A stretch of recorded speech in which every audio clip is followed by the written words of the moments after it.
Today, I'm sharing how to make better art by letting go of the end result and focusing on what connects you to what you're creating.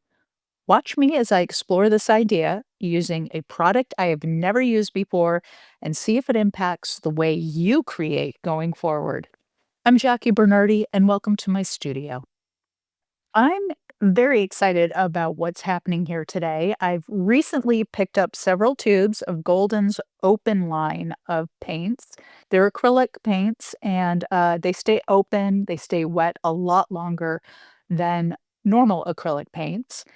And it may seem impossible for you to believe if you've been following me for a while, but I literally don't have any open paints in my studio. So this is a first. These are brand new to me until now.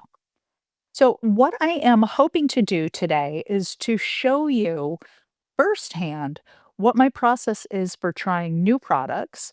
And I'm not only going to show you how I do that, but I'm also going to share what I'm thinking about and also the structure of my process and what that's based on. I'm hoping that by the end of this video, you have a more complete view of what it's like for me when I take something brand new, a brand new product, a brand new idea, a brand new thought, and create it and the evolution of that creation. So I thought this would just be a really interesting way to do it by showing you how I start with new products. All right, what you're seeing is I have a large gel plate that I'm working on right now. This is actually my 18 by 24-inch gel plate, and I'm using it today primarily as a palette for these new paints that I'm using.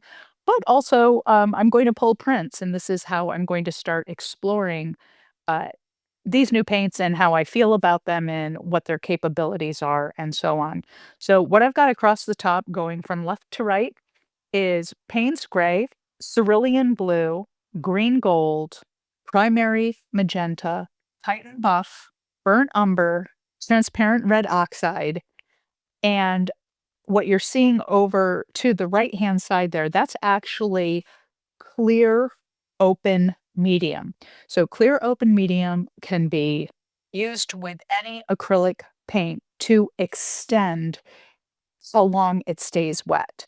So I put some of that out, even though these are all open paints that I'm using, I'm going to use some of this open medium to use with other paints that I'm going to use that are not open paints, as well as making the open paints even more wet or more open, so to speak. So I'm going to explore all of that.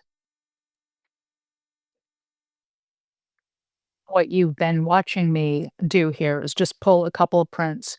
The very first thing that I like to do when working with a brand new product is to start exploring it first as it is. So, as it comes out of the tube or as it comes out of the jar, that's what I want to explore first. And so, I just pulled a couple of prints off the gel plate, just using the paints without watering them down, without adding extra medium, just getting them, just experiencing them as they were meant directly out of the tube.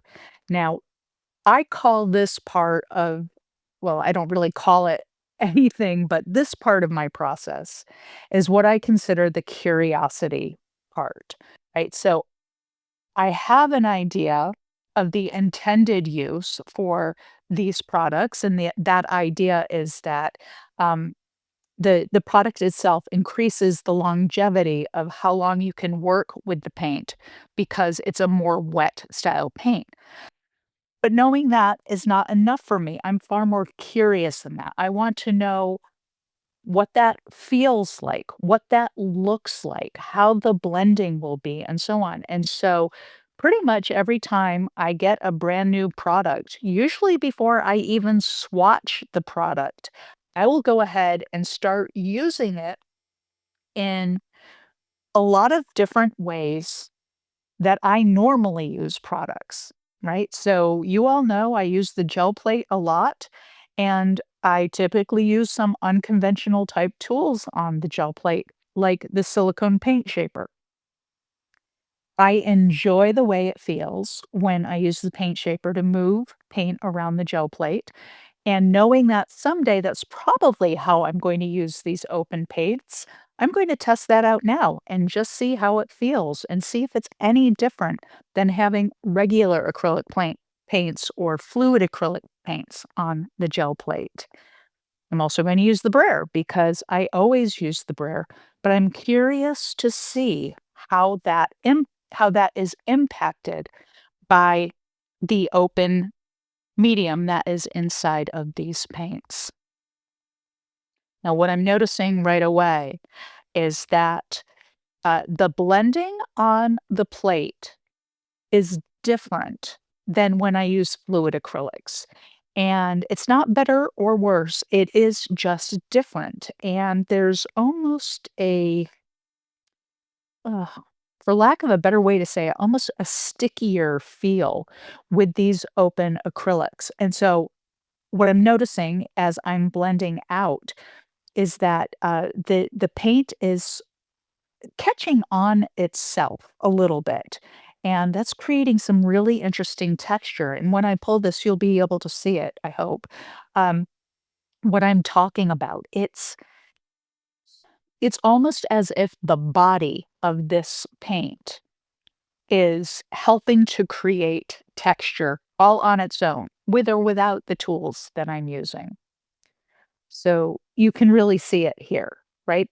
All of that texture, instead of blending together the way that fluid acrylics would and then the color changing, these colors are staying somewhat similar to what they were before I mixed them. But it's giving this really beautiful textural feel. And as I'm knocking it down right now with this brayer, it's smoothing out, uh, and yet still maintaining the look of texture, and that's really interesting to me. So, I lead with curiosity, and over the days and weeks as I'm getting more familiar with these open acrylics, I will try many, many different things with them. I will use water with them. I will use airbrush medium with them because that's something that I do. All those curiosities I will explore. But at some point, the curiosity starts showing up more as intuition, meaning all this testing that I do early on, whether it's with the texture or different tools or whatever with a specific product, all that testing is creating sort of a mental database of what the capabilities are for this product. And creating that sort of mental database is just what I'm going to call it, allows me to use my intuition going forward. So once I get the basic information, which is what I'm getting today, really, sorting through all of that and thinking it through, I can start using my intuition on what might work or might not work. I can use it to guide me on what to do next. So, for example, here I'm using a palette knife. A palette knife is something that I use very often in my work. I don't typically use it on the gel plate. However, I will tell you that my intuition is telling me to use this palette knife on the gel plate. Now, could it be a failed experiment? Of course it could. I won't know until I do it. But based on the information that I was gathering as I was just using the colors in a more traditional way, my intuition kicked in and said, you need to explore this more in the ways that you normally would. And so in this example, what I was picking up on was that the palette knife was the tool that I needed. And I'm so glad I listened to it because you can even see right now before I pull a print here that there's already this incredible, I'm going to say texture again because I don't really know what else to call it. But as smooth as the bottom part of this is, up top, it's a little stormy or a little atmospheric. And I I can attribute that directly to using the palette knife to apply the paint.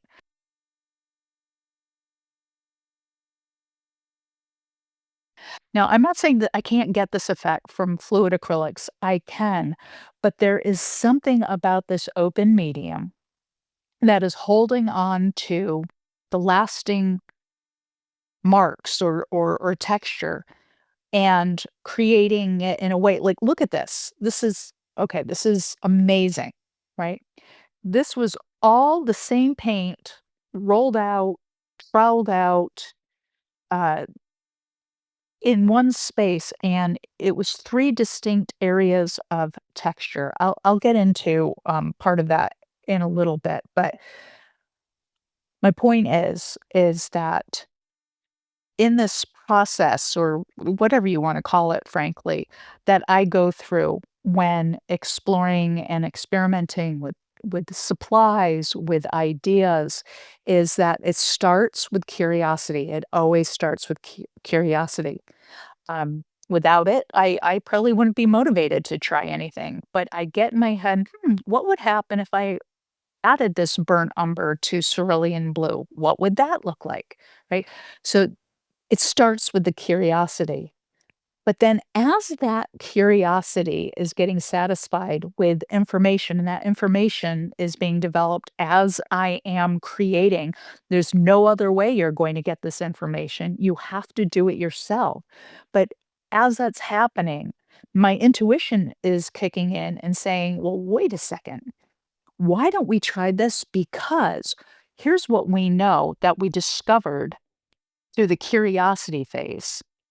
And now, why don't you just try this? So, why don't you try building up maybe an abstracted landscape? I mean, I'm not sure yet what I'm going to do with this, but it feels like that is what's happening here. So, this lower area is grounding feeling, right? This with the browns and the blues, and in frankly, even that green gold mixed with some of that brown and blue. It feels very grounding. Whereas up top, it feels light and breathy. Is breathy even a word? It feels breathy up top. And as it's all coming together, my intuition is telling me, all right, using these open acrylics in abstracted landscapes or or seascapes even might be the way to go with this as opposed to just regular gel prints. I don't know. Again, it's going to be a lot more experimenting than just what I'm doing today. I'm just walking you through literally in real time what's going through my head as I'm doing this. So after seeing that last poll, that print I felt like didn't do justice to what I was seeing on the plate. So my intuition is saying go bolder with these colors, go deeper, go richer with these paints and see what happens. And that's what you're seeing me do now. That deep gray, blue, greenish color up top is solid. It's it's substantial is the word I think that I'm looking for, and then overlaying it with some of the, titanium white that I'm using there.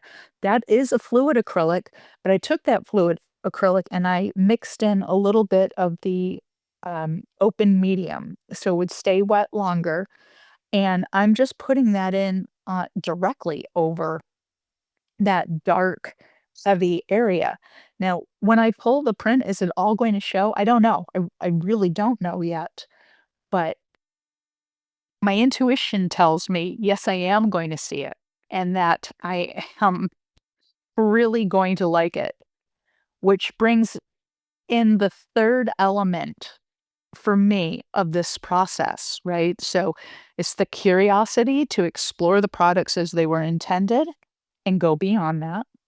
It's the intuition telling me what to try next, what to do next with the information that I've already gathered. And then the third part is trust. And this is the element that I think most creatives get stuck in, right? It's hard to let ourselves trust our intuition and what we learn from our curiosity when we're creating, as if that there's an end goal. In this process, when I am just playing here, when I am just seeing how these paints move, I trust that I will gather the information that I want and need. But I also trust that no matter what is occurring here, I can make something out of it that will make me feel good, right? So, as many of you know, that is my barometer for my art. I don't really mind either way if people enjoy my artwork or if they don't enjoy my artwork. I make my art for me, and so I don't get hung up in that. However, I am a creative soul and I do look at my work and I have a feeling about it. So I'm always working to feel good when I'm creating. And when I do feel good when I'm creating, I tend to really enjoy my work, even when it's the very first time using supplies like this. So, for example, this piece here, I was using colors I've never used before in the way that I use them. I was laying them down on the gel plate in a way that I had not used before, and the result is amazing to me. But I trusted myself when I was putting down those dark, heavy colors, and I trusted the process as I went through it. This ghost print that's left on the plate, I think, is equally as beautiful as that print that I just pulled. In fact, I'm very excited about it. And if you're wondering what I'm doing here is just feathering out some of the pull of the paint that was left on the plate because the open paints are so much more wet. When you pull a print, it raises the paint a little bit and creates its own texture, and I didn't want that texture, so I just used a soft brush to blend it out. That's all I did there. But what I was saying is that I trusted that even though I was handling these colors in a way that I'd never do, I trusted that I would get a result that would be pleasing and that I would enjoy.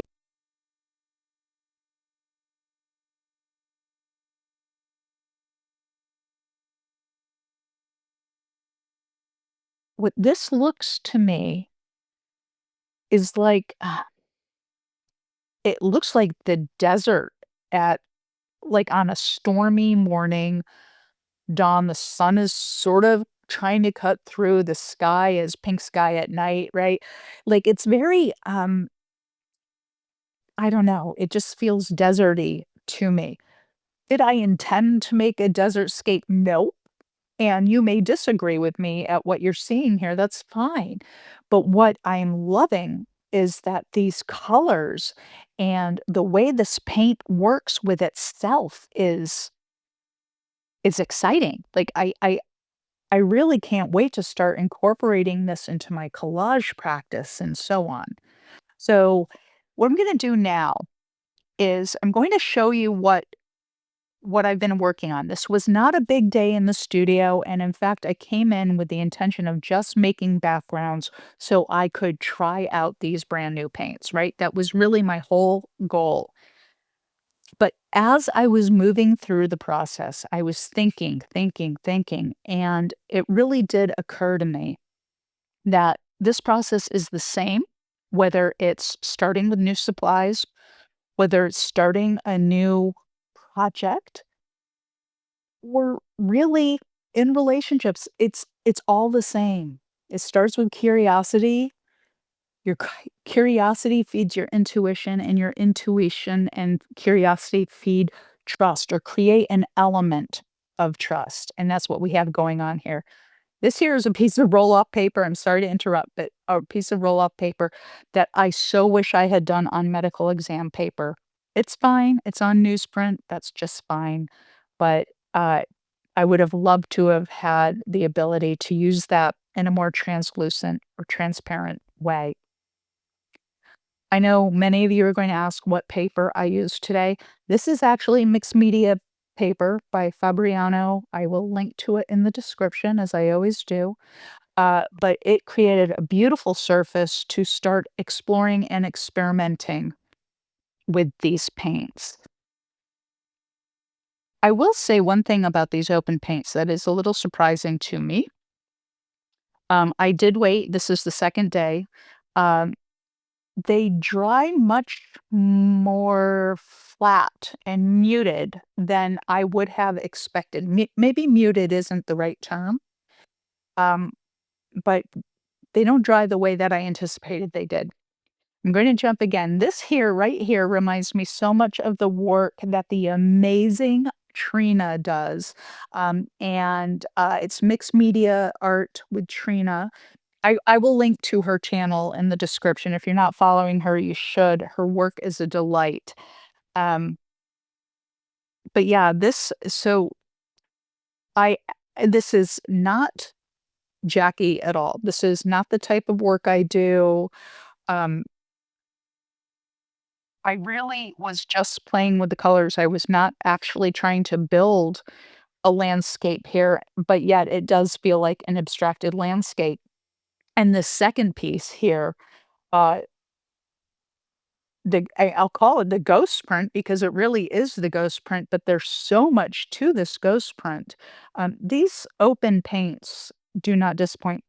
So the one on the left looks like desert in the morning to me, and the one on the right looks like high desert in the winter.